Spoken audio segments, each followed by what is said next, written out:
जय माता दी दोस्तों। स्वागत है आपका हमारे YouTube चैनल पर। आज मैं आपको इस वीडियो में सुनाऊंगी निर्जला एकादशी की व्रत कथा। साथ ही आप इसके महत्व के बारे में भी जानेंगे और इसकी पूजन विधि के बारे में भी। सब एकादशियों में ज्येष्ठ शुक्ल एकादशी सबसे बढ़कर फल देने वाली समझी जाती है, क्योंकि इस एक एकादशी का व्रत रखने से वर्ष भर की एकादशियों के व्रत का फल प्राप्त होता है। निर्जला एकादशी का व्रत अत्यंत संयम साध्य है। इस युग में यह व्रत संपूर्ण सुख भोग और अंत में मोक्ष कहा गया है। निर्जला एकादशी व्रत का पौराणिक महत्व और व्याख्यान भी कम रोचक नहीं है। एकादशी व्रत का व्रत जब किसी कामना के लिए किया जाता है तो उसे काम्य एकादशी व्रत कहते हैं। ऐसा व्रत धन संपत्ति, संतान, आयु, स्वास्थ्य आदि की कामना से किया जाता है। यदि निष्काम भावना से यह व्रत किया जाता है तो इसे नित्य एकादशी व्रत कहा जाता है। इस व्रत में भगवान की भक्ति ही मुख्य ध्येय होता है। पुराणों की व्याख्या करने वाले ब्रह्मज्ञानी श्री सूत महाराज ने एकादशी के महत्व और उनसे संबंधित कथाओं का वर्णन किया है। उनके अनुसार इंद्रियों पर नियमन यानी संयम करना आवश्यक होता है, इसलिए इसे नियम भी कहते हैं। एकादशी के व्रत नियम पूर्वक करने से बुद्धि निर्मल होने लगती है, विचारों में सत्व गुणों का आगमन होने लगता है, विवेक शक्ति आती है तथा सत असत का निर्णय स्वतः ही होने लगता है। आइए जानते हैं इसकी पूजन विधि। पूजन को शुरू करने से पहले मंडप तैयार कर ले। सबसे पहले पूजा के स्थान को साफ कर ले। आप पूर्व या उत्तर की ओर मुख कर बैठे।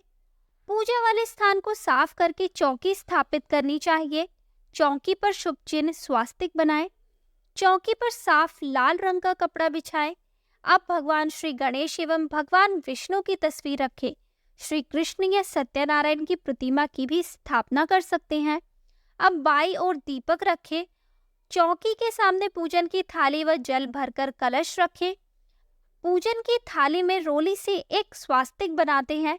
इस थाली में ही फूल, मिठाई, रौली, मौली, सुपारी, पान, चावल, कपूर, धूप, अगरबत्ती, एक दीपक और जल का कलश रखें। आइए अब करते हैं निर्जला एकादशी की व्रत कथा प्रारंभ।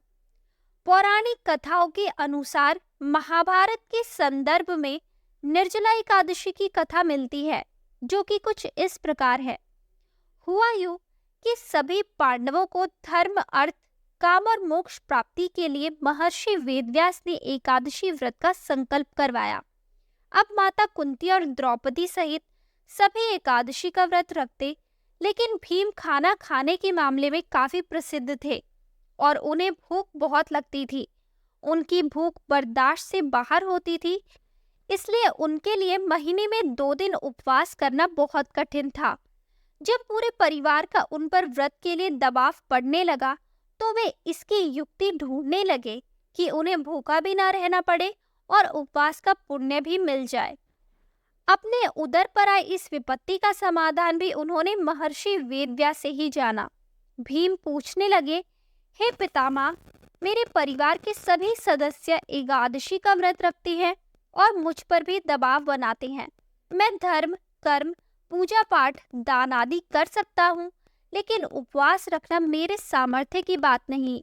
मेरे पेट के अंदर वृक नामक जठराग्नि है, जिसे शांत करने के लिए मुझे अत्यधिक भोजन की आवश्यकता होती है। तो क्या अपने उस भूख के कारण मैं एकादशी जैसे पुण्य व्रत से वंचित रह जाऊंगा?